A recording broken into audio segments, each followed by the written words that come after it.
If you believe justice should never depend on the color of your skin, if you believe power should be held accountable, no matter who wears the badge, then stay with me until the end of this story. And before we begin, make sure to subscribe, because stories like this aren't just stories. They're truths that need to be heard.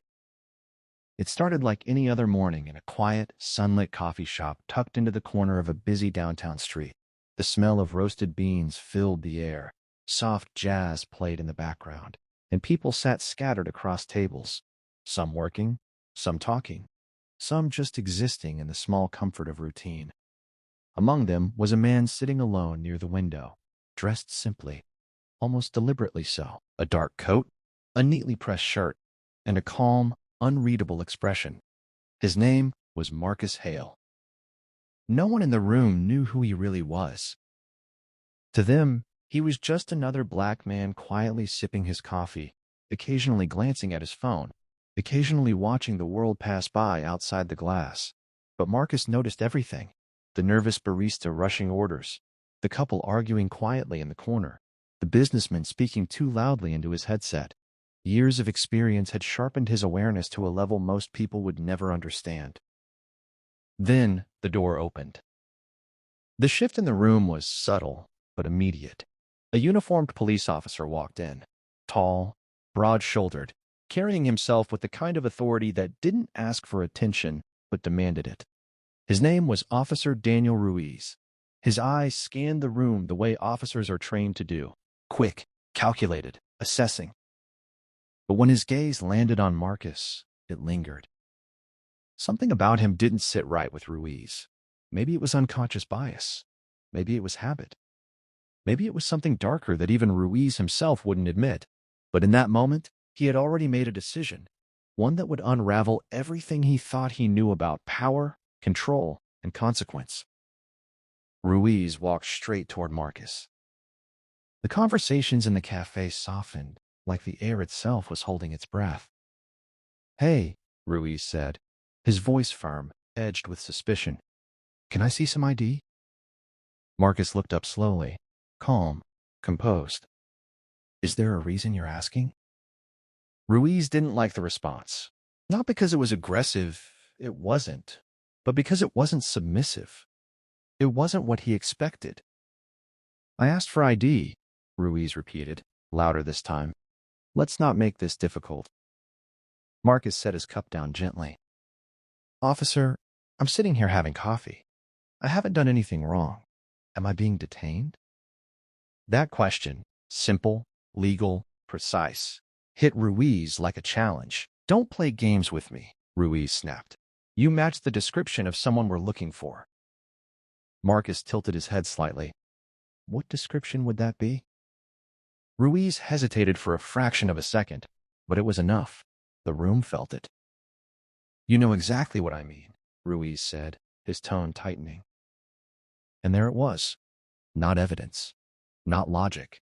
Just assumption. Marcus slowly reached into his coat, not abruptly, not threateningly, and pulled out a wallet.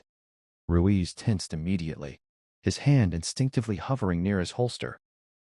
"Easy," Ruiz warned. Marcus opened the wallet and held up an ID, but not close enough for Ruiz to read clearly. "If I show you this," Marcus said quietly, "are you going to treat me with respect?" Ruiz scoffed. "Respect is earned." Marcus nodded slowly, almost as if he expected that answer. "Then I guess this will be interesting." He handed over the ID. Ruiz glanced at it casually at first, but then his expression changed. His eyes narrowed, then widened, then froze. For a moment, the entire world seemed to stop. Because the name on that badge wasn't just any name. Marcus Hale, FBI Civil Rights Division, Chief Investigator. Ruiz's grip tightened slightly on the card.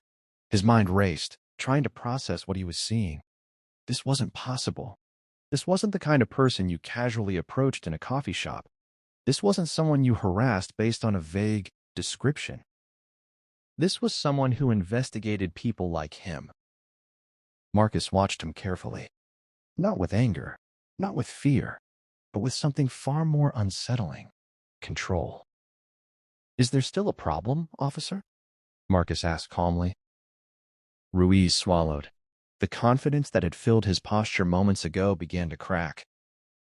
I didn't know. No, Marcus interrupted, his voice still even.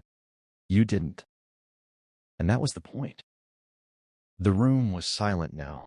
Every person inside was watching, sensing that something significant was unfolding. Ruiz handed the ID back slowly. Sir, I was just doing my job. Marcus took the ID and slipped it back into his wallet. Funny how often that phrase comes up in my line of work. Ruiz's jaw tightened. There was a report. I had to check. Of course, Marcus said. And what exactly about me matched that report? Ruiz didn't answer. Because there was no answer that wouldn't expose the truth. Marcus leaned back slightly in his chair, studying him. You see, Officer Ruiz, I spend my days investigating patterns of behavior, patterns of bias, patterns of abuse disguised as procedure. Ruiz felt a bead of sweat form at the back of his neck. And what just happened here? Marcus continued. Would you call that procedure? Ruiz straightened up, trying to regain control. With all due respect, sir, you're blowing this out of proportion. Marcus smiled faintly. Am I? He reached into his pocket again, this time pulling out a small device. Ruiz's stomach dropped. A recorder. From the moment you walked in, Marcus said quietly, everything has been documented. The air in the room shifted again, this time heavier, sharper. Ruiz's mind spiraled. You set this up? Marcus shook his head. No, you walked into it. There was a long pause. Then Marcus stood up. I wasn't planning on working today, he said. Just coffee. Just a quiet morning. He stepped closer to Ruiz, not aggressively, but with undeniable presence. But sometimes, Marcus added, the work finds you. Ruiz felt smaller than he had ever felt in his life. Now, here's what's going to happen, Marcus continued. You're going to step outside. You're going to take a moment, and you're going to think very carefully about every decision you made in the last 5 minutes. Ruiz didn't move. Marcus's voice dropped slightly, not louder, but heavier. Because what happens next doesn't just affect your career. That was the moment it truly hit him. Not just a warning, a reality. Ruiz turned and walked toward the door, the weight of every eye in the cafe pressing against his back. The door closed behind him, and the room slowly began to breathe again. Marcus stood there for a moment, then exhaled quietly. The tension in his shoulders softened, but only slightly. The barista approached cautiously. Sir, are you okay? Marcus nodded. I'm fine. But he wasn't thinking about the confrontation anymore. He was thinking about something deeper. Because this wasn't an isolated incident. It never was. And as he walked out of the cafe minutes later, stepping into the sunlight, he already knew this moment would lead somewhere bigger. Something that would expose not just one officer, but a system that had learned how to hide its flaws behind routine, behind authority, behind silence.